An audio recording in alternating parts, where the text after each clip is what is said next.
During the winter, red-sided garter snakes hibernate in rocky crevices and caves, waiting for spring to arrive.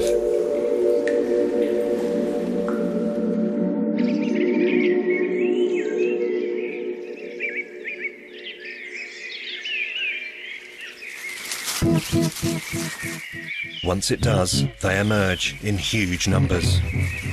And all that time cooped up underground has fueled a strong sexual appetite.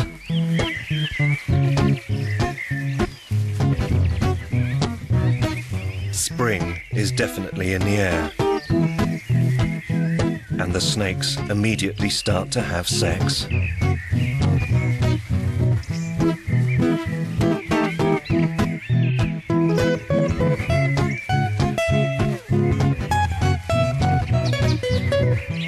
Amid this frenzied mass of mating snakes, there are lots of sexually eager males, on the lookout for females.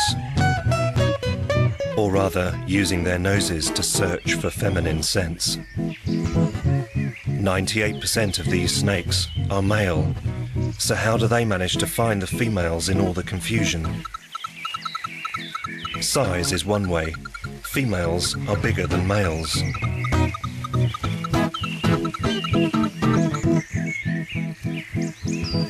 But they're actually relying more on smell than sight to locate a mate.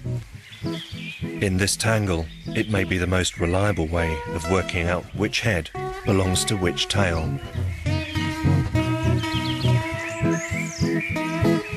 And amid the writhing mass of bodies, they begin to pick out the telltale female odours. When a female is finally found, she quickly becomes the centre of attention, and soon she's mobbed and buried beneath a frenzy of slithering, serpentine sex, as 100-odd males all try to have sex with her. But only one of them will get lucky. However, looks, or rather smells, can be deceiving, and the truth about garter snake sex is quite shocking.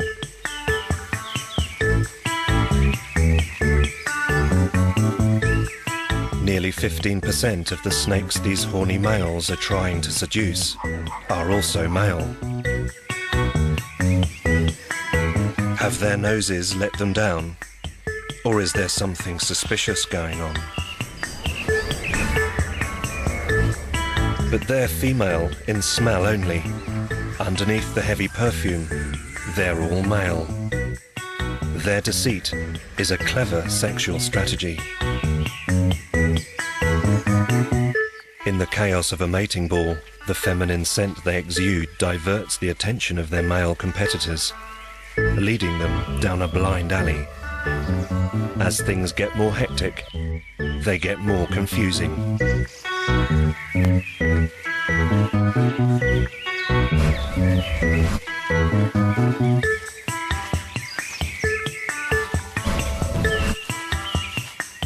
But so good is the disguise that where the transvestites are operating, real females are ignored.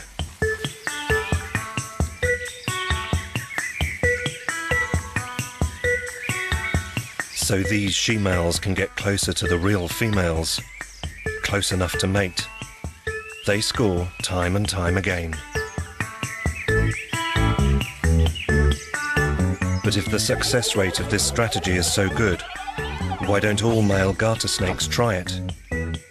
It seems that not all snakes are suited to transvestism.